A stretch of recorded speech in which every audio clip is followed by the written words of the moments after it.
बीमारियों के इलाज में होने वाले खर्च का बड़ा हिस्सा दवाइयों का होता है। हमारी टीम की एक सदस्य ने आमतौर पर काम आने वाली कुछ दवाइयों का एक प्रिस्क्रिप्शन डॉक्टर से लिया। फिर उन्होंने ये दवाइयाँ बाजार में एक केमिस्ट की दुकान से खरीदी। कितना? 2151। और यही दवाइयाँ उन्होंने जेनेरिक मेडिसिन की दुकान से भी ली। कितना हुआ इसका? 354। दवाइयों की कीमत में जमीन आसमान का फर्क दिखाई दिया। राजस्थान में कम कीमत में मिलने वाली इन जेनेरिक दवाइयों की शुरुआत की चित्तौड़ के पूर्व कलेक्टर डॉक्टर समित शर्मा ने।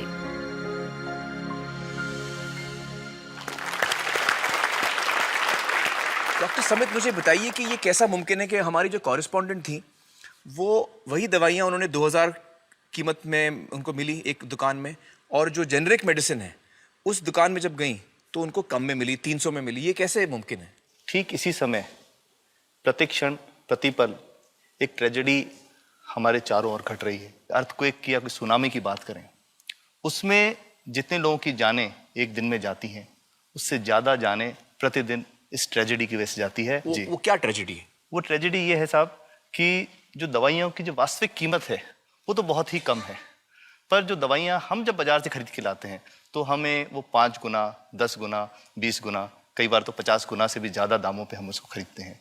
जैसे हम भारत में अगर देखें कि 40 करोड़ से ज़्यादा लोग ऐसे हैं जो अपने लिए 2 वक्त की रोटी नहीं जुटा पाते, तो क्या वो उस दवा को खरीद सकते हैं? बहुत सारे लोगों को इस वजह से दवाई नहीं मिल रही। यस, WHO कहता है कि स्वतंत्रता के 65 वर्ष पश्चात आज भी 65% of the Indian population lacks regular access to essential medicine. जो मेन दवाई हैं, जो आवश्यक दवाइयां हैं, वो उन तक नहीं पहुंच पाती रकम की वजह से।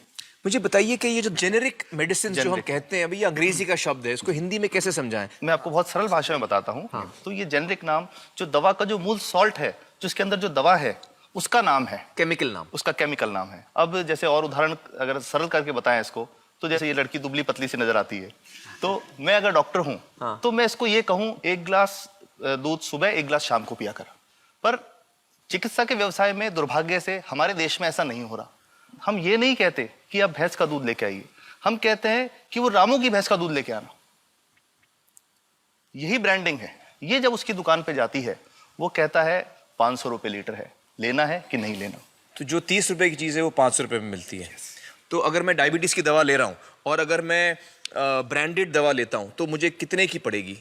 जैसे एक 117 रुपए में भी है, 117 रुपए में मिलती है। अब और अगर वही चीज हम उसके जेनेरिक मेडिसिन के नाम से लें तो वो कितने की बनती है? वो मात्र 1 रुपए 95 पैसे में 10 गोली मिलती है।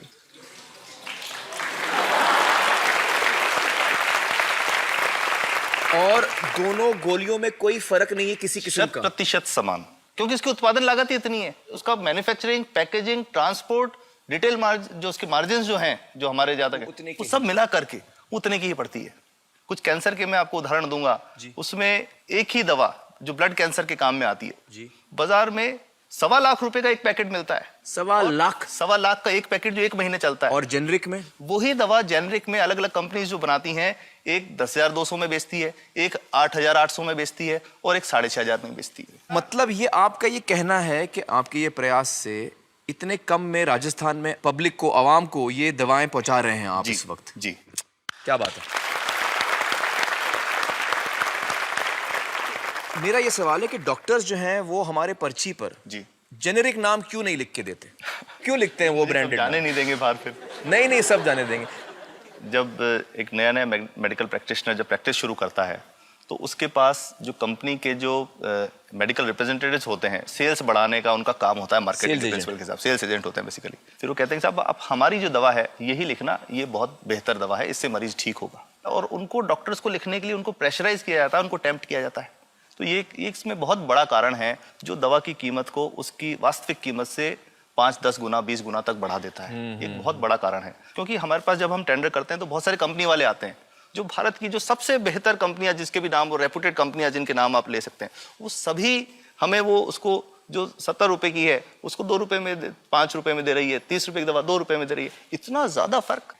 तो कंपनी तो दे सकती है और देना चाहती है और हमें देती भी है इतनी कम दामों में, हमें दे रही है ना, ये संभव तो है। अच्छा, मैं आपको बताऊंगा कि भारत से हम लगभग 45,000 करोड़ रुपए की जेनरिक दवाइयां प्रतिवर्ष विदेशों को निर्यात करते हैं।